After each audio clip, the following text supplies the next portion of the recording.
Verdaderos Discípulos, podcast, en la voz del pastor Carlos Muñoz. Un saludo a cada uno de ustedes, verdaderos discípulos del Señor. Hoy, miércoles 13 de abril, tenemos la palabra abierta en Juan capítulo 19, versículos 1 al 13. Gracias por conectarte con nosotros. Esperamos que este episodio sea de bendición y te animamos a que puedas tener un tiempo devocional diario que te rete a ser un verdadero discípulo. Obediencia a la autoridad divina. Aquí podemos notar el azotamiento y la mofa que hacen a Jesús. El azotamiento ocurre habiendo sido decretada para algunos la crucifixión, pero en el relato de Juan lo coloca como un tercer intento de Pilato, ya fuese para cambiar la responsabilidad de la decisión o para liberar a Jesús. Cuando los judíos eligieron a Barrabás, entonces tomó Pilato a Jesús y lo azotó, como castigo destinado a satisfacer a los judíos. El azotamiento era en sí mismo una prueba sangrienta y terriblemente penosa. La víctima era atada, inclinada hacia delante a una columna baja y azotada con correas pesadas con plomo o hueso.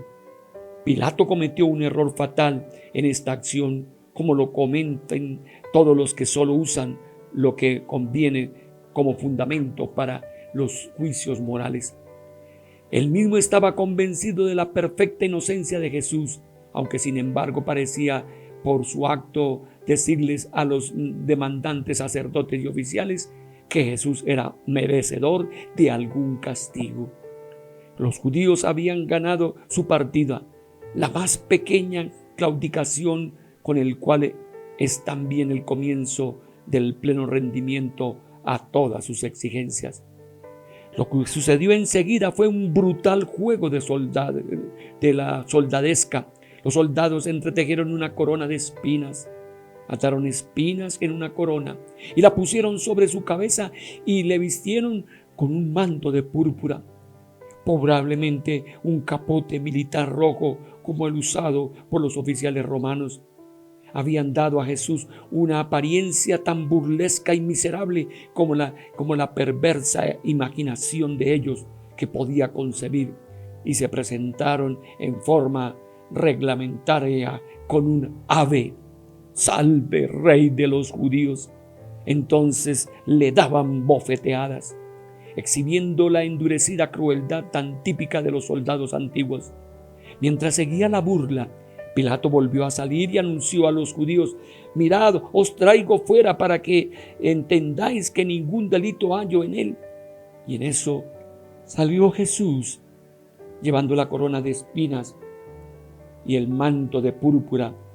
Y Pilato le dijo: «He aquí al hombre».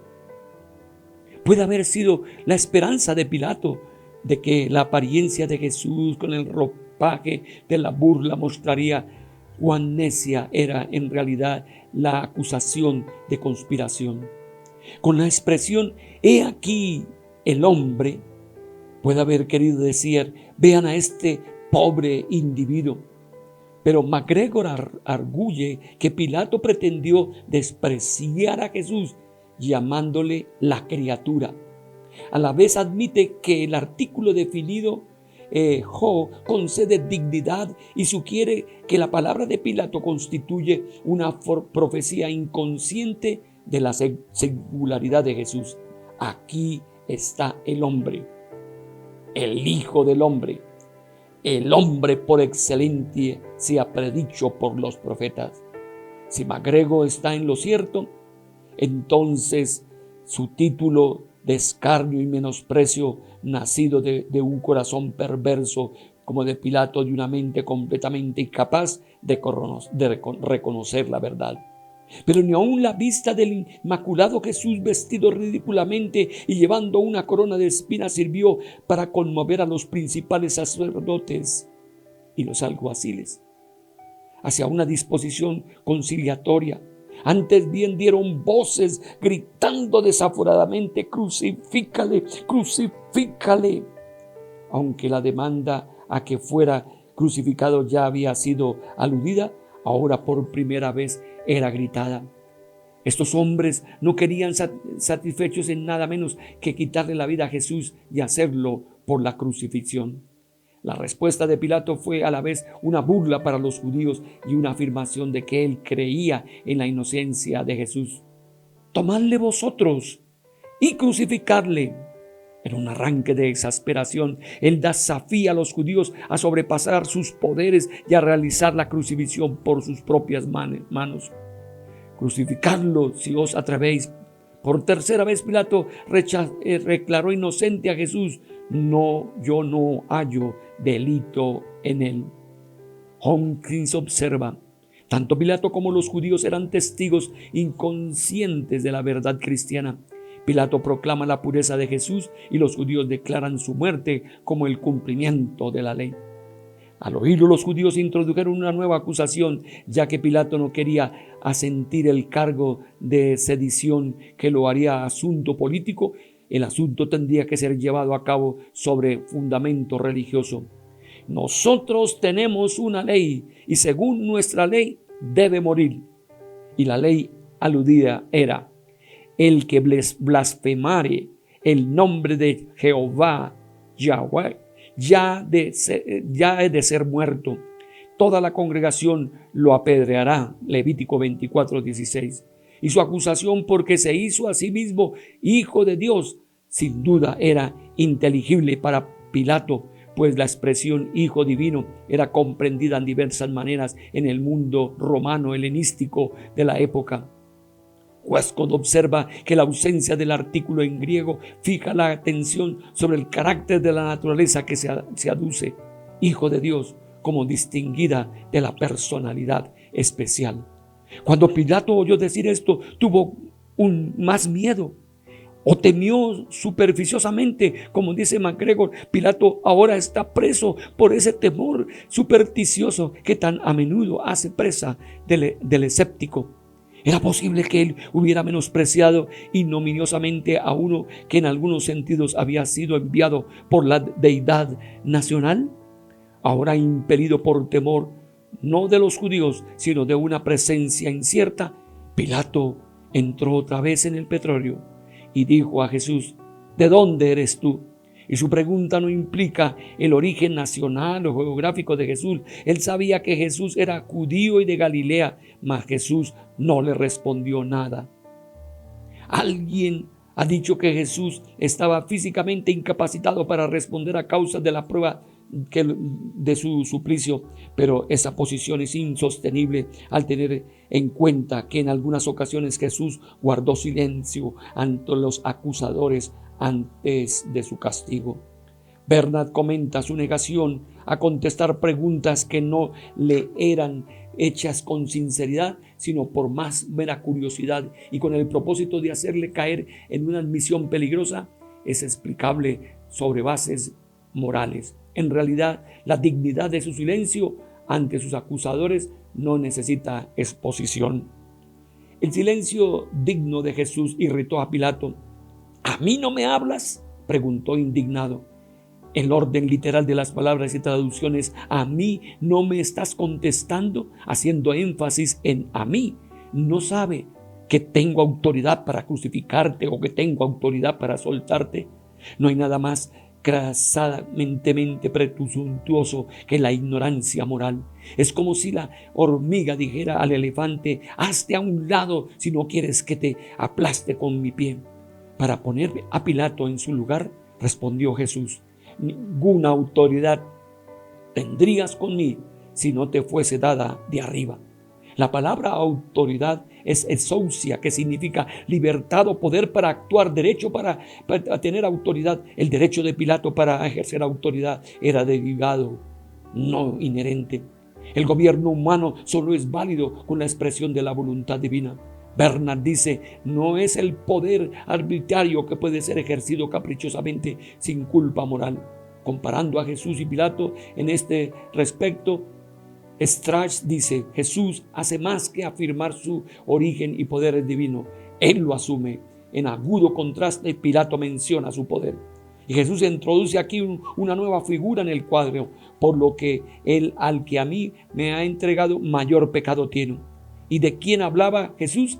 A causa de la expresión, el que a mí me ha entregado, ha sido frecuentemente aplicada a Judas. Algunos han tomado esto como una referencia a él, pero el hecho es que Jesús no fue entregado a Pilato por Judas. Quien lo hizo fue Caifás, a ellos y a quienes representa. De modo que Caifás tenía el mayor pecado y la mayor comparación es entre él y Pilato. Este último usó mal un poder que le había sido delegado, y Caifás usurpó un poder judicial que no le pertenecía. El sumo sacerdote era doblemente culpable, tanto al emplear equivocadamente un poder espiritual más elevado, como el transgredir sus legítimos poderes de acción. MacGregor ha dicho con acierto que cuanto más santo es el poder, más culpable es quien hace mal uso de él. Persuadido en absoluto de la inocencia de Jesús y lleno de temor supersticioso, desde entonces procuraba Pilato. Estaba procurando repetidamente soltarle. El lenguaje sugiere que Pilato hizo otros intentos no registrados para librar a Jesús, pero todos fueron en vano. Pero los judíos daban voces, gritando, diciendo: si a este sueltas, no eres amigo de César. Y puede ser que esta haya sido una amenaza mayor para Pilato que lo que parece simplemente vista. Amigo del emperador era un título oficial como canciller privado otorgado a personas distinguidas. Algunos, por ejemplo, Strass, piensan que es posible que Pilato ostentara ese título. En esta amenaza personal a Pilato, implicando su futuro político, los judíos fundaron su cargo de traición y sedición contra Jesús. Todo el que se hace rey a César se opone. Es evidente que las palabras relativas a la relación de César y Pilato condujeron al gobernador a una decisión repugnante. El encuentro interior con la verdad estaba en pugna con la precisión exterior. El verdadero carácter del hombre se manifiesta de la manera como resuelve esos encuentros. Llevó fuera a Jesús y se sentó en el tribunal, en lugar llamado el Enlosado y en hebreo Gábata. Y la versión de Moffat nos dice que en la traducción, al oír esto, Pilato sacó a Jesús y se sentó en el tribunal. La mayor parte de las autoridades concuerdan en que en griego debió ser traducido de esa manera para defender ese significado. La mayor parte de las autoridades rechazan criterios de que el verbo sentó es empleado por Juan siempre como intransitivo. Y aquí también Bernard comenta: es inconcebible que un procurador romano fuera tan negligente en su dignidad cuando para pronunciar una sentencia de muerte se permitiera hacer una burla del asunto. Y aquí entonces tenemos un tiempo especial para decirle al Señor y orar y buscar su presencia. Señor amado, aquí estamos, glorioso Dios, para entender toda tu entrega en obediencia, amor hacia nosotros en medio de estas escenas de dolor y de aflicción. Señor glorioso, cómo has tomado la senda de la cruz en silencio, pese al dolor y a la afrenta que has tenido para padecer. Perdóname porque he sido temperamental, dando lugar a la ira ante un pequeño gesto de burla, prefiriendo buscar mi propio beneficio antes que el cumplimiento de tu palabra. Tú te encuentras sobre toda autoridad. Te enalteceré con todo mi corazón. Amén. Dios le bendiga. Gracias por escuchar el podcast Verdaderos Discípulos. Te invitamos a que compartas con otros. Si deseas conectar con nosotros, síguenos en nuestras redes sociales. Un podcast de la Iglesia Comunidad Cristiana Nazarena de Modelia. Dios te bendiga.